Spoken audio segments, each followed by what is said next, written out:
భారత రాష్ట్ర సమితి చీఫ్ కేసీఆర్ కు కల్వకుంట్ల కవిత రాసిన లేఖతో కాంగ్రెస్ పార్టీ సంబరాలు చేసుకుంటోంది.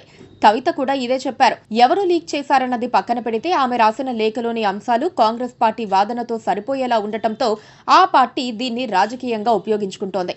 ప్రస్తుతం అత్యంత గడ్డు పరిస్థితుల్లో ప్రజల తిరుగుబాటు మాత్రమే మిగిలి ఉందన్న రీతిలో అసంతృప్తి ఉందన్న ప్రచారంతో కాంగ్రెస్ పార్టీ ఉక్కిరిబిక్కిరవుతోంది. ఇలాంటి సమయంలో కవిత లేఖ వారికి ఓ అయాచిత వరంలా మారింది.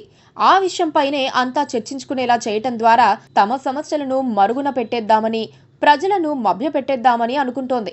అందుకే కాంగ్రెస్ పార్టీకి చెందిన నేతలు భిన్నమైన నెరేటివ్స్ తో తెర ముందుకు వచ్చేస్తున్నారు. కవితను సస్పెండ్ చేస్తారని, సంతోష్ రావును వర్కింగ్ ప్రెసిడెంట్ చేస్తారని, మరొకటని కాంగ్రెస్ పార్టీ నాయకులు జోస్యాలు చెబుతున్నారు. కాంగ్రెస్ పార్టీలో ఇంతకు మించి పంచాయతీలున్నాయి. ఆ పార్టీ మంత్రివర్గ విస్తరణ అంటూ జరిపితే కవిత ఇష్యూ చాలా చిన్నదైపోతుంది. అంత పెద్ద గొడవలు జరుగుతాయి.